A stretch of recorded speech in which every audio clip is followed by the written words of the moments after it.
ni amakosa ageretse ayandi makosa. Ntabwo kubona uriya mugabo n'Imana yamuzanye mu buzima bwa Mutesi, imitungo yose uriya mugabo yabasigiye Mutesi ni umugisha we. Rero ntabwo Mutesi yagiye kwambura Dieudonné imitungo, ahubwo Dieudonné yaje nk'umuterankunga wa Mutesi. Kandi kuba bari bagiye kubana, dufite abantu benshi hano muri iki gihugu bakoze amadivorce kandi barongera barubaka.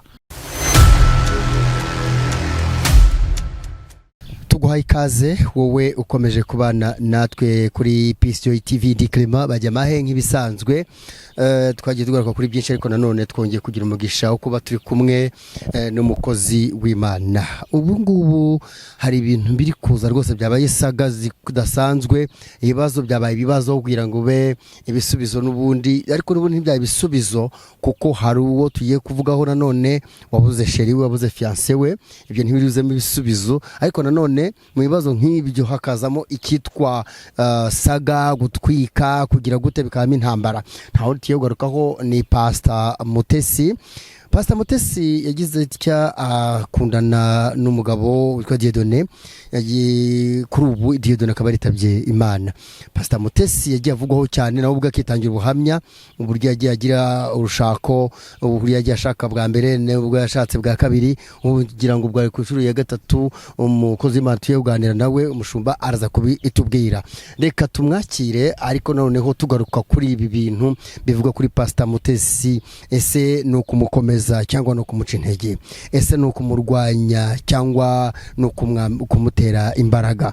Ese kuba bigaruka biza bivugwa cyane muri social media, bigaruka n'abapastor bamwe na bamwe ku bandi, ese niki? Hagatoro tugiye kwakira umukozi w'Imana, ni pastor n'umushumba. Reka tumuhe umwanya ayibwira abadukurikira muri akanya muri PCOE TV, tugende tubigarukwaho ko ari kuvugwa byinshi bisa n'ibyambika ubusa Mutesi, bitamufata mu maboko, ariko noneho tugiye kumva ese uyu mushumba ayivugaho iki. Tuguhaye ikaze cyane muri PCOE TV. Murakoze cyane, Imana ibaho umugisha. Nitwa Reverend Pastor Steven, ndi umugabo ndubatse, mfite umugore umwe n'abana babiri. Ndashima Imana guhura namwe, Imana ibaho umugisha. Uri umushumba nkuko mubivuze, umushumba w'itorero. Ese nahagana hanyuma tugarukiye ku nsanganyamatsiko yacu. Dushumbye Calvary Corona Ministry hano Kicukiro. Ugeze kuri Super gato gahita uzamuka ku muhanda ujya Betisaida, aho ngaho mu Badezami niho dukorera umurimo w'Imana.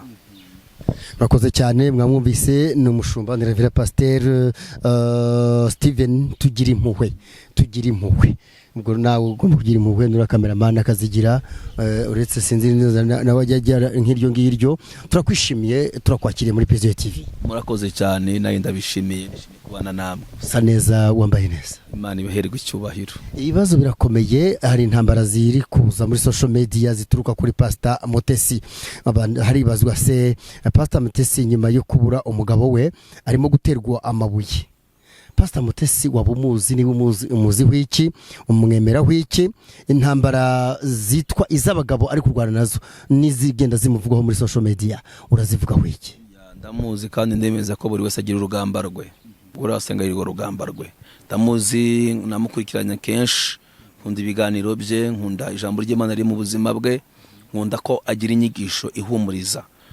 So rero kuba yarubatse ibintu bigende neza, ibyo ntibyabuza umugambi w'Imana gukora ku buzima bwe. Rero ibyo ahuye nabyo ntabwo kandi byabuza Imana kumukoresha ibyo ishaka kumukoresha. Kuba rero abantu benshi bari kumutera amabuye ntabwo byari bikwiriye.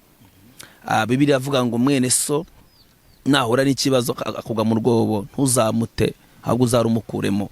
Uziko mu Rwanda haba itegeko rivuga ngo nunyura ku muntu waguye mu rwobo ntumukuremo, nawe bihanirwa. Ahubwo icyo bakagombye gukora uramutabariza kugira ngo bamukuremo. Rero ubonye umuntu arimo arapfa ntumufashe ni bibi. Ndumva rero nk'abantu bakozi b'Imana twakagombye kuba Mutesi hafi tukamuhumuriza. Ati umuntu ari mu rwobo, umutambutso n'umukuyemo nawe urabibazwa. Ushatse kuvuga ko ngaba bamutera amabuye babibazwa? Bashobora kutabibazwa n'abantu, ariko Imana ikabibabaza, kuko uriya ni umukozi w'Imana wasizwe amavuta. Ni ibintu nkabingaho mwemerera. Wemera iki kuri Pastor Mutesi? Mbonye cyambere mwemera nk'umushumba mugenzi wanjye, kandi ngemera ko Imana yamuhamagaye. Ikindi ngemera ko hari ijambo ry'Imana yagiye atambutsa ryahumurije imitima. ubu hari imitima myinshi yubatse yahumurije kubera binyuriye muri we. Bivuze ko rero hari abantu Imana yaronse ibaronse ku bwa Mutesi. Rero ntidukwiriye kumutera amabuye bitewe n'ikibazo yahuye nacyo, ahubwo dukwiye kumusengera ngo Imana imwambike imbaraga, kuko yakoze umurimo w'Imana mu gihe cyari gikomeye. Mu nyirabwenge agira nk'uko bagiye mubivuga ni nk'izihe wabuzi? Mbo afite ukuntu ahumuriza abantu afite imikomere. Ubu nawe kwireba abamukomere abamuhumuriza mu bikomere yahuye nabyo. Cya kabiri nanone afite ukuntu afasha abantu mu buryo bw'ibifatika. Nagiye mbona ahantu yagiye ajya abantu bakarya, nagiye mbona abantu yagiye ahura nabo, bamwe akaba Bibiliya abandi akabambika, abakozi b'Imana akabambika, donc ukabona yishimiye ko mwene sata kwambara ubusa. Ikindi hari habona agiye mbona Bibiliya ni ijambo ry'Imana. Iyo haye umuntu Bibiliya umuhaye ubutumwa bwiza agiye kugeza ku bantu. Ikindi hari abantu agiye mbona yagiye afasha mu buryo bw'imibereho isanzwe. Ibyo rero urumva nivuga butumwa ni ibintu byiza. Ikindi ijambo ry'Imana yagiye abwiriza. Dufite abantu benshi yagiye abwiriza ijambo rikabakomeza, bari badahagaze bagahagarara. Uwo ni umurimo wa Kristo. Bisubiza atari byiza. Rakoze cyane. Nk'uko mutubona nababwiye ko nge ndi Clement Bajyemahe, twabazaniye rwose Reverend Pasteur Steven tugira impuhwe kugira ngo agire ibyo atubwira. Araterwa amabuye ni Pastor Mutesi. Pastor Mutesi ati yagaburiye benshi, agira impuhwe, afite amagambo y'Inyurabwenge, afite ijambo ry'Imana, ariko mu bigeragezo yagiye ahura nabyo nk'uko abivuga mu buhamya bwe, yagiye agira ibintu bijyanye n'ibigeragezo by'urushako. Ibigeragezo by'urushako bye wabuzi nk'umushumba mugenzi wawe ni nk'ibi? Mbo erega nakubwiye ngo urugo ni ishuri. Ikintu gishobora kwanga ariko gifite impamvu. Kuba umugabo wa mbere batarabanye, kuba umugabo wa kabiri batarakomezanyije, kaba yarabonye umugabo wa gatatu, ntabwo twabibonamo nk'icyaha gikomeye, kuko n'abakoze jenoside barababariwe. Kira rero ni icyaha, ariko cyangwa se ni n'intege nk'umuntu agira, ariko umuntu afite n'imbaraga. Ariko hari abatwara amahame ya Bibiliya, hari abafata Bibiliya bakayigira nk'amahame, kabone nubwo batagenderaho, bakumva ko yaba ari sacrilege, ari sacrilego kuba yaba yaragiye gushaka undi mugabo wa gatatu.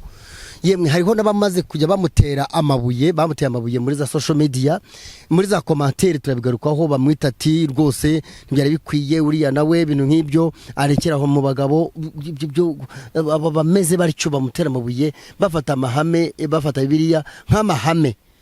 Urabavuga wiki? Mbo ntabwo ushobora no gusanga abantu babifata gutyo bafite amakosa arenzaye. Kuba umuntu yashaka bwa mbere bikanga, agashaka kabiri bikanga, gatatu bishobora kwemera.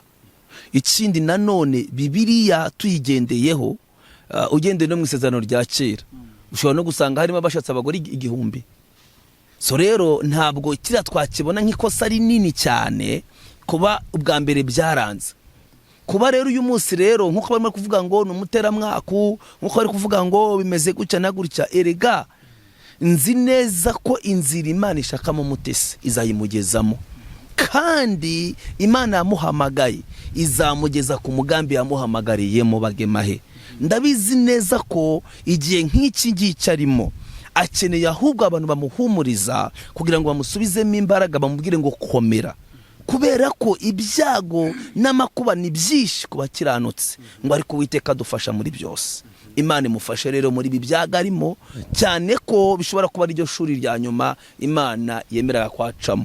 Kumufataho ijambo no kumutindaho ati rwose yaratwaye umugabo w'abandi, ati uwo mugabo atarakorana ama divorce n'iki byose, bakamutindaho bakamukomantaho, bikaba batwitse nyine byakomeye. Wowe ubibona nk'iki mu maso ya Mutesi? Nje mbibona nk'abantu barimo kumushinyagurira, cyangwa se kumwambika ubusa, cyangwa se gusa nkaho bashaka kugira ngo bamutesha agaciro, basuzuguza iby'Imana yamukoresheje. Waruvuze ati hari ndashaka kuba bamuvugaho bafite amakosa menshi cyangwa n'ibyaha byinshi tubyite gutyo kumurusha. Washatse kuvuga iki? Kuko nta muntu numwe utabonamo inkumbi. Birambwira ngo nuhagaze yirinda atagwa. abo rero ushobora no kubasanga ugasanga bafite ibirenze ibya Mutesi, ariko kuko ibyabo bitagaragara, ibya Mutesi akaba aribyo byagaragaye ndetse akaba aribyo bahagurukiyemo, ariko nabo ubashunguye ushobora gusanga bafite ibizira cyangwa se n'ibindi bintu bidahisha Imana icyubahiro, ariko Imana ni umubyeyi. Pastor Mutesi agaruka avuga ukuntu yagiye agira ibikomere by'urushako, urumva bwa mbere yatarukanye n'umugabo, ndumva bafitanye abana. Urabaza abana be? Bafitanye abana, uwa mbere barabafitanye rwose. Uwa kabiri ashobora kuba bataragiranye abana. Yego, kuko yahise agira impanuka, bashobora kuba batagiranye abana. Nawe yarapfuye? Oya, arahari. Yagize impanuka. Yagwaye yagize impanuka, arwara pararize. So rero ntibakiri kumwe. Kiri kumwe ko cyatamurwaje saho wahubwo no kubera iki byaratewe n'iki kuba hari ibintu abantu benshi badahurizaho. Ushobora no gusanga aramubwira ati singushaka, cyangwa se uwo nawe yaramunanije. Muri iyi si dufite ibibazo byinshi. Nshuti bakunze ko nako nagomba kukabaza, twege abanyamakuru nyine tugomba kubaza. Pastor Mutesi mu bikomere bitandukanye yari afite fiancé, ndetse ati n'umugabo we Dieudonné, indi zina rye ntabwo ryibuka neza, ariko yakunze rero kuvugwaho cyane uwo mugabo, yabaye dirija igihe kirekire wa korali Hoziyana, ndetse aririmba neza Dieudonné, birangira avuyemo ndetse ajya no mu mahanga. Kuba Mutesi avugwaho bajya kuzana amafoto bakasiramo na Hoziyana, ibi byarebaga Hoziyana? Nta na gato bireba igihe n'igihe cyacyo. Igihe uriya mugabo Imana yamukoresheje mu ndirimbo, yatanze ubutumwa, hari benshi bahembutse, cyari igihe gikomeye, kiragiye cyari n'igihe dukeneye indirimbo ziduhumuriza. Rero Imana yakoranye nawe icyo gihe. Uyu munsi rero si ngombwa gufata ibya Dieudonné yakoze byiza ngo bigarure mu gihe nk'iki, ahubwo wakagombye kureba igihe, ese icyo gihe ni izihe ndirimbo zamaze iki, zatumariye iki, ariko zaraduhembuye. Ikindi na Hoziyana ntayihuriye n'urukundo rwa Dieudonné na Pastor Mutesi, ntaho bihuriye rwose, kandi abantu barakundana. Kwanda abantu, kuba abantu bakundana bakabana, ntabwo mbibona nk'ikibi, cyane ko bishoboka ko tutazi impamvu y'umugore wa mbere, impamvu batandukanye. Dufite amakuru ariko ntiyuzuye. Tuzi ko umugore yamutaye, tuzi ko umugore wa mbere yamusize, tuzi ko Dieudonné yabaga wenyine, tuzi ko yahuye na Mutesi bagakundana, icyo gihe umugore yarigendeye, batabaga no muri state imwe, umwe yabaga ukunda akabukwe. Icyo gihe rero ntabwo tuzi impamvu, kandi kugira ngo abantu bicane batandukana, burya sinemera divorce, ariko nanone bigezeho abantu bicana, oya batandukana. Ariko Bibiliya ndavuga niwe mukora divorce, banza Bibiliya ibuza abakoze divorce kongera gushaka. Yego, Bibiliya avuga ngo abigisha ubaziko, ariko satihanganye rero yashaka bakabana, kuko Imana niye mucamanza. Ese agaragaza ko afitanye gukorana ubukwe na Dieudonné, ko bitasakuje mu buryo bubi nk'uko bisakuje Dieudonné yitabye Imana? Niyo mpamvu nakubwiye ngo abantu bakunda ibibi gukunda ibyiza, kandi abantu benshi bari kuzabutaha, kandi itariki y'ubukwe yari yagaragaye. Nyamara uyu munsi nibwo bari kugaragaza ko Dieudonné atari byiza kubana na Mutesi, bitari byiza ko batabigaragaje mbere Dieudonné atarapfa, ko abantu bari babyishimiye. Ni kuriya nyine tibyo shoboye yapfuye, abantu bakagaragaza ibibi bye, nyamara igihe yari ahari ibyiza aribyo byagaragaraga. Doko dufite ukuntu iyo umuntu apfuye tugaragaza ibibi, nyamara buriya iyo umuntu amaze gupfa twareka Imana ikazamwibariza, kuko Imana niyihamagara umuntu igihe kimwe agakora, ni nayo icyura umuntu. Rero kuba uyu mugabo w'Imana yaratabarutse, ntabwo twavuga ko apfuye kubera ko Mutesi ari gutera umwako, ntabwo twavuga ko apfuye kubera ko ari igihano cy'Imana, oya. Ariko kuri commentaire mu masocial media zatandukanye usanga arimo commentaire ati uriya mugore yabari mutera mwaka ibyo abagabo bivemo, ese hariho n'abihandagaza bakareka mu commentaire ati ni gisambo kubera ibira bintu bijyanye n'umutungo uvugwaho ko uriya mugabo yaramwubakiye inzu cyangwa yamuguriye inzu. Ubivuga wiki kuri izi zituka zigaruka zituka uyu Pastor Mutesi mu bihe nk'ibi ngibi aremerewe no kurasheri we fiancé we nkuko byatangajwe amatariki, bakaza ahura n'ibitutsi gusa, aho kumufata mu maboko no kumuba hafi agatukwa kitwa igisaba kitwa nk'ibi byose tumaze kuvuga biri kuri commentaire ndetse no kuri za social media. Wowe ubona ute, wabyita iki? Jewe nabyita ko ni igiharimo agomba kukibamo. Abo Yesu yakirije abana nibo bamuteye amabuye, ni ukuvuga ngo Mutesi ibyo yakoze byiza uyu munsi ntabwo abantu babibona. Ikindi ndemeranya ko Imana ishobora kuzana Dieudonné mu buzima bwa Mutesi, hari icyo aje kumaramo. Imana ikavuga ngo Mutesi mwana wanjye nzaguha inzu, Imana ikemera ko Dieudonné ari we uyigura. Mutesi mwana wanjye abana baziga, Imana ikemera ko abana biga ku bwa Dieudonné. Doko nzi neza ko nkuko Eliya Mutesi mwana wanjye nzaguhesha visa akaba yego ndize none se nuzi ko imigisha kiri ku bantu. Eliya hari ibikona byamuhaga inyama, none kandi ibikona bikunda inyama ariko bikamugaburira. Rero ngewe ndizera ko Dieudonné ashobora kuba yaraje nk'igikona kigira icyo kikora ku buzima bwa Mutesi, nyuma yaho kikagenda. Imana kandi izakomeza ibane n'ubuzima bwe. Rero kwita Dieudonné igikona bo sinamwita igikona, ariko yaba n'igikona, yaba na marayikuje, yaba n'umuterangunguje, yaba n'urugero nari ntanze, kuko igikona cyemera gukora ibyo shebuja ategetse. agemurirwa n'igikona niba Eliya nyine cyamuzaniye inyama n'imitsima. Erega nacyo ni ikiremwa cy'Imana, kandi Dieudonné nawe yari ikiremwa cy'Imana. Ahubwo abantu nitwumvira Imana dukora ibyo Imana ishaka. Rero ibyo Dieudonné yakoze mu buzima bwa Mutesi bishoboka ko ariyo mission Imana yari yamuzaniye hehe mu buzima bwa Mutesi. Naho komanteri z'abantu zizabura n'ubu mukanya nyuma y'iki kiganiro barazizana. Ariko reka ngubwire, hari abantu Imana ihagurukije mu buzima bwacu, kandi Imana ntabwo ihagurutsa abantu mu buzima bwacu kuko ari abakiranutse. Oya, Imana sereba ibyo, ahabwire ba mission ibazanye mu buzima bwacu. Buriya se iriya ndaya yazanye amavuta kuyasiga ku birenge bya Yesu, si mission yari yizanye se? None se ntabwo yari indaya?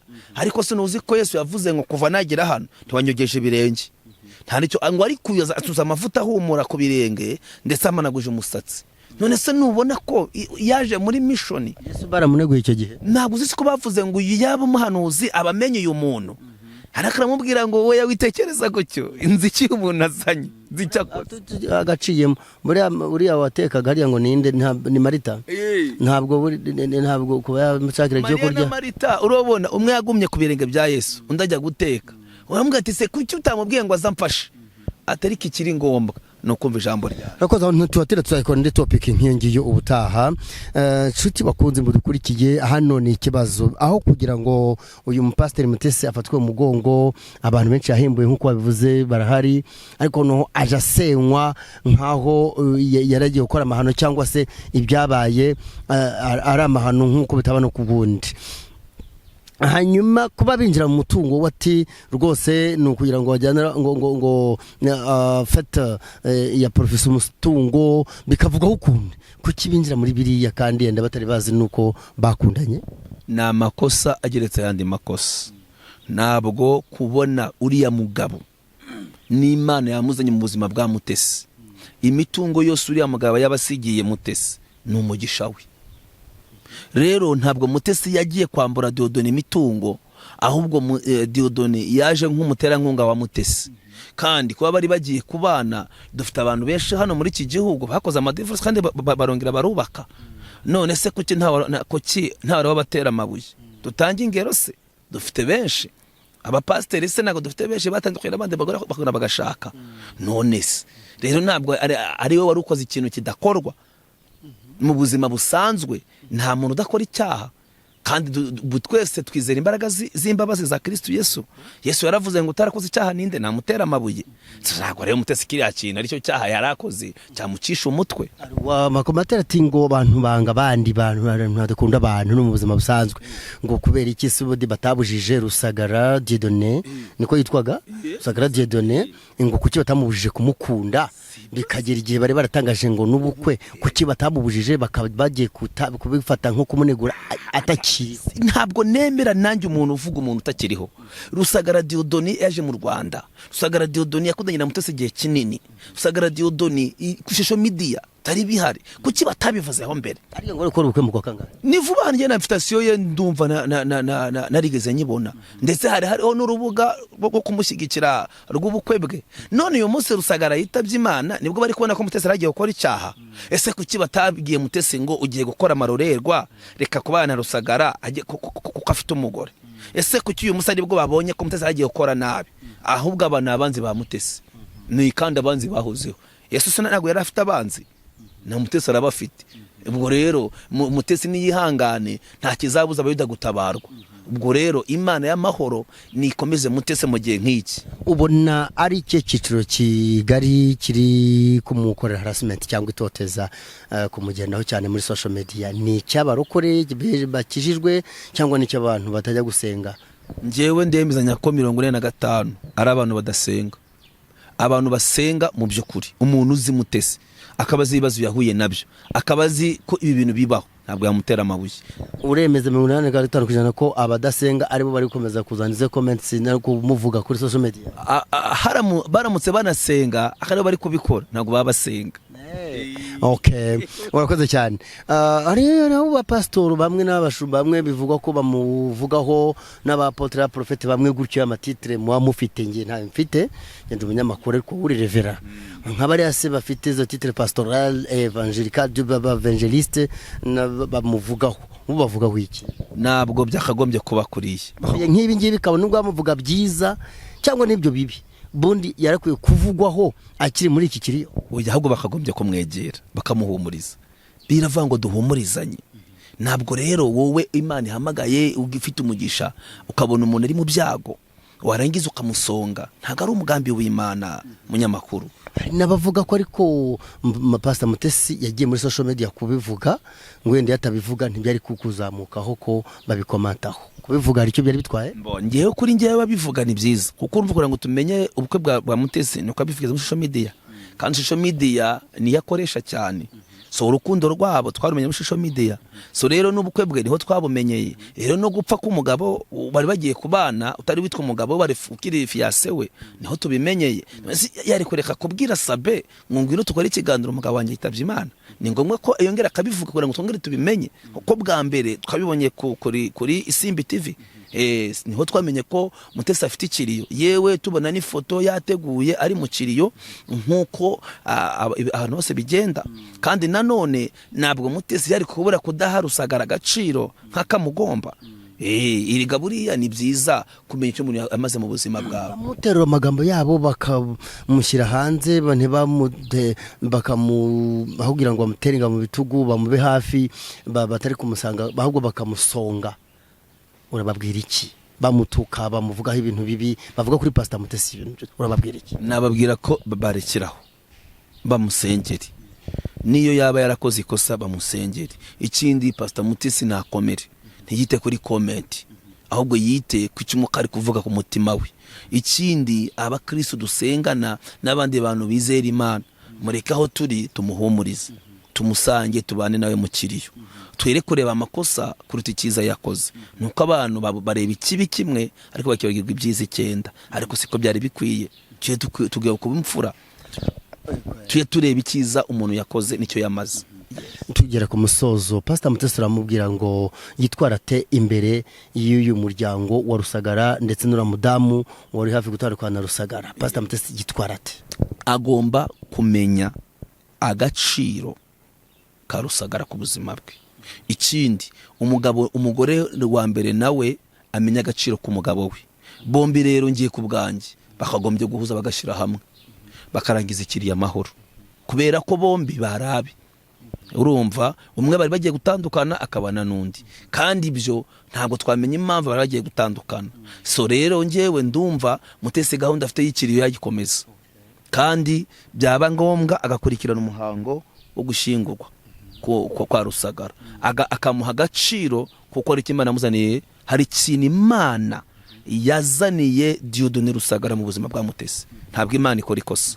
Iki yabaramuzaniye kumushyigikira, kuba yamufashiriza abana, kuba yamufasha mu buzima busanzwe. Buriya hari ikintu Imana yakoresheje. Yes, erega Imana ishobora kuzana Rusagara kugira ngo Mutesi ave mu bukode, niba niyo modoka yibone. Imana rero iduha umugisha inyuriye mu bantu. Yes. mu guterwa amabuye kwa Pastor Mutesi akomeze yihangane nk'uko bivuga, ariko se abo yabaragiriye neza, abo yahaye ijambo, abo yabwirije ubutumwa bwiza, abo yahuguye, abantu bose yajyanye zaho nyirabwenge zishingiye no kuri Bibiliya, urababwira iki baba barahungabanyijwe no kuba ari kuvugwaho cyane kandi kutari kwiza muri social media? Abo ngabo yagiye agira neza nabo yabwirije, urababwira iki? Bakomeze barebe akamaro Mutesi bafitiye, bakomeze barebe ijambo ry'Imana yabigishije, bakomeze barebe inyungu bakwiye kuri Mutesi, ntibarebe bibaye uyu munsi, ahubwo barebe icyo Mutesi yamara ubuzima bwabo ku bwa Kristo Yesu. Amaze guhuguka ikiro cyararangiye, Mutesi azitwara ate muri social media? Kuko bazamutunga kamera, bazashaka niba ari kumushinyagurira, niba ari kumubaza uko imbamutima ze, ntabwo umuntu yabimenya, ariko ashobora kuzabazwa n'abanyamakuru batandukanye cyangwa social media zitandukanye. Azitwara ate? Inama wagira Mutesi kuri ubu ngubu muri social media, azitwara ate mu kubazwa uko yiyumva inyuma y'ikiriyo? Jewe natekereza ko icyo mubwira nyuma y'ikiriyo agomba kongera guhinduka Mutesi, agomba kongera kumenya ko Imana imukunda, akamenya kandi ko umugambi w'Imana utazayoba, ikindi akamenya ko Imana yamuhamagariye kigikomeje. Nyuma y'ibi nakomeza umuhamagaro, nakomeza abwiriza, atanga ubutumwa. Noneho rero nk'uko umuntu yambuka ikiraro, ntongere kumenya uko amazi yamanukaga, kino kiraro namara kucyambuka akomeza umuhamagaro. Dodani aramaze kuyisimbuka, twarati imbere y'abanyamakuru, ibyo bazamubaza byose azashyire Yesu imbere n'Imana amuhamagariye. Ikindi nahishure Yesu kutaguhishura ibindi, ntazavuge n'itangazamakuru se n'ibyo kuvuga, azavugana naryo, ariko agomba kumenya ibikwiriye nibyo agomba kuvuga ngo nibihe, kuko ari gabza bamutego udutego, ariko kuko nzi neza ko muri iyi misa azasenga, Imana izamuha amagambo y'ubwenge. Nshuti bakunzi ni PSJ TV, ngiye Clement Bajyamaheri, tuze ku musozo w'iki kiganiro aho twabashakiye umukozi w'Imana Reverend Steven, Pastor Steven tugira impuhwe, atubwiye byinshi bitandukanye kuri Mutesi. Pastor Mutesi, aka kanya turagira ngo uberekeze isengesho, usengere Mutesi ndetse n'abajye bakomeretswa n'ibyo yavuzweho mu bihe nk'ibi ngibi, aho yabuze umukunzi we nk'uko yarabyitangarije. Ubasengere. Karibu, tuguhaye umwanya w'isengesho. Ijya yemera ko dukomereka, ariko nayo twomora.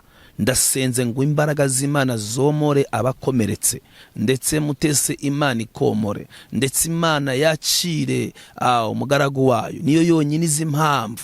Ndasabira abantu bose imbaraga, abahagaranye na Mutesi ubashigikire, abareba ko Mutesi yari mu bibi nabo basango bereke ukuri. Mana ni wowe uzi impamvu y'ibi byose, icyo nzi cyo nuko wowe na kimwe kigusimbuka, ibiba byose ububizi. Rero umwuka wera w'Imana aganze kuri buri wese, kandi amavuta yawe amanukire kubana natwe. Reka buri wese akomerere mu ijambo, kuko Bibiliya ariho tubonera ukuri. Ngaho hera iyi TV, kandi uhire n'abadukurikiranye bagirirwe nezwa nawe, abarwayi bakire, afite ibibazo bishire kubw'umugisha w'ijambo ryawe. Urakoze kugiye kubana natwe mu izina rya Kristo Yesu, amen. Urakoze cyane Reverend Steven, turagushimiye. Ati Mutesi komera, wambare imbaraga, kandi abakuvugaho akwikoma n'abagufasha ijambo bahagabanyiriza aho ngaho, kuko twese turabantu hano kwinjira mu buzima bw'umuntu bw'undi. Reka tugushimire cyane Pastor Reverend Steven kuba wemeye kuganira natwe muri PSJ TV. Turagushimiye. Murakoze naye ndabashimiye. Imana ibaha umugisha, kandi wowe wifuza kuba twasengana nawe 0788476623. Gusengana ni byiza, gufashanya ni byiza, hamwe no kubana n'Imana tuzataha ijuru. Nimero yisubiremo: 0788476623. Turi Kicukiro, karibu dusengana Imana. Mwakoze cyane, mwakoze kubana natwe. Nanjye ndi Clement Bajyamaheri, wakoze cyane cameraman, kandi dukomeze kuva mu bwiza tujya mu bundi, duharanira kubakana kurusha gusenyana. Ibyo gusenyana biveho, kuko nibyo byiza ubu ngubu, kuko none nahacu nejo nahacu, kandi ahabayeho naho habaye hacu, ko niho dukomoka. Mukomeze mugire ibihe byiza.